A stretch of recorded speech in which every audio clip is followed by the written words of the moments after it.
আমি কলমে গোলাপ ছোঁয়ালাম, কতগুলো পাপড়ি নীলচে হয়ে ঝরে পড়ল। চমকিত রাত্রির পানে চেয়ে দেখি প্রগাঢ় ভিড় জমেছে অন্ধকারের। কবি বলে উঠলেন, পারলে না লিখতে? আমি তো বেশ কিছু। আমি কম্পমান স্বরে কবির হাতে কলমখানি বাড়িয়ে দিয়ে বললাম, কবির জন্য কোনো ভালোবাসা থাকে না, সবই তার লেখার জন্য। কবি ক্ষণিক তাকালেন, তারপর কলম ঘিরে ছায়ারা ফুটে উঠল। তারা বিনয়ে অভিমানে বলতে চাইছে, কবিকে ভালোবাসতে নেই, তিনি কেবল ভালোবাসা ফোটান। আমি নির্বাক। কবির চোখে তখন জলের ধারা। নির্নিমেষে লেখারা বাড়িয়ে দিয়েছে ফুটন্ত আর্তনাদে। লেখাটি লিখেছেন অঙ্কিতা মজুমদার, চকতিহি, জামালপুর, পূর্ব বর্ধমান থেকে।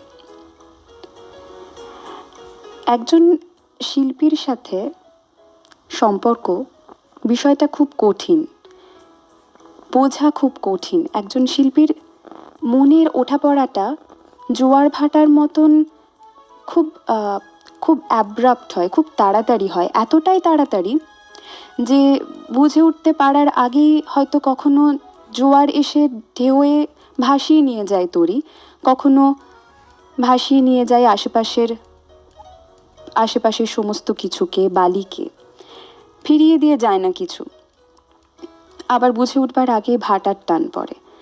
সব কিছু নিয়ে মিলেমিশে ভয়ঙ্কর এক রসায়ন তৈরি হয় কবিদের সাথে, কবিদের লেখার সাথে, শিল্পীদের লেখার সাথে। শুধু কবি কেন, আমি বলবো যে কোনো ধরনের শিল্পী, সে হতে পারে চিত্রশিল্পী, হতে পারেন গানের শিল্পী, লেখার ক্ষেত্রে শুধু না, যে কোনো শিল্পী মনস্কতায় দাবি করে কিছু আকস্মিকতা।